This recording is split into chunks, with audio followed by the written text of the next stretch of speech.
আসসালামু আলাইকুম ভিউয়ার্স, আজকে বানাচ্ছি ভাইরাল চানা চাট। এখানে আছে রান্না করা কাবুলি ছোলা, এরপর আছে তেঁতুলের টক, এখানে আমি একটু চিনি মিক্স করেছি।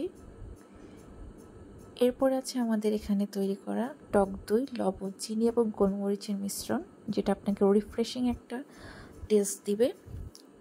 আর রয়েছে এখানে পছন্দ মতো সালাদ কুচি, এখানে আপনারা অ্যাপেল অ্যাড করতে পারেন, কোনো সমস্যা নেই। তো নিয়ে নিচ্ছি একটি বাটিতে কাবুলি ছোলা।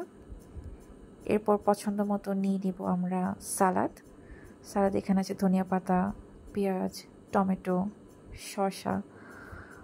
তো ভালো মতো এগুলো আমি আমার মন মতো বা পছন্দ মতো অনুপাতে নিয়ে নিলাম। এখন দিয়ে দিচ্ছি টক দইটা একটু বেশি করে নিলে রিফ্রেশিংটা বেশি লাগে আসলে। এখন নিয়ে নিব তেঁতুলের টক, যেটা আপনাকে একটু টকটক অনুভূতি দিবে এবং একটু ক্রাঞ্চি এবং ক্রিস্পিনেস আনার জন্য দিয়ে দিচ্ছি এখানে নিমকি। এখানে আপনারা চাইলে ফুচকাও ইউজ করতে পারেন। তৈরি হয়ে গেছে ভাইরাল মজাদার চানা চাট। উপভোগ করুন ঘরে বসেই।